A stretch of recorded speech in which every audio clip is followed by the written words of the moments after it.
बहुत समय पहले की बात है। एक राजा अपनी प्रजा के सुख दुख का ध्यान रखने के लिए प्रसिद्ध था।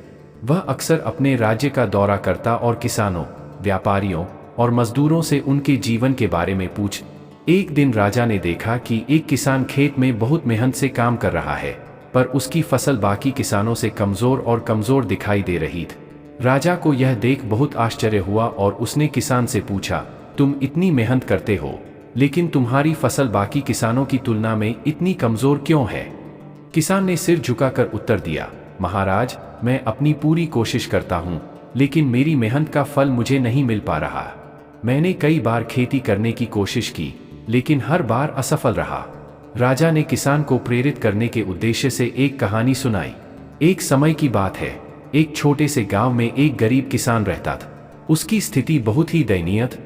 उसके पास खेती के लिए बहुत कम जमीन थी और उस पर भी वह बहुत कम फसल उगा पाता था। कई सालों तक उसने निरंतर कोशिश की, परंतु उसकी मेहनत का कोई खास फल नहीं मिला। एक दिन उस गांव में एक साधु आ।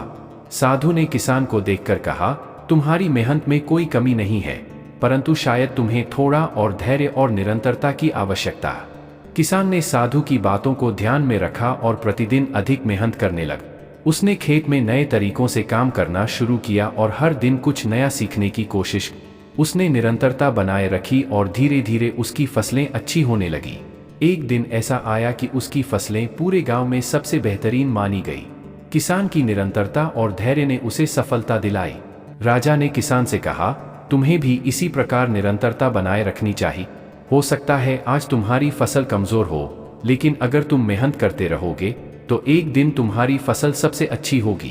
किसान ने राजा की बातों को मन में रखा और निरंतरता से काम करना शुरू कर दिए। धीरे धीरे उसकी फसलें भी अच्छी होने लगीं और कुछ ही समय में वह सबसे सफल किसान बन गए। सीख, निरंतरता और धैर्य के साथ किया गया प्रयास कभी व्यर्थ नहीं जा। समय आने पर उसका फल अवश्य मिलता है।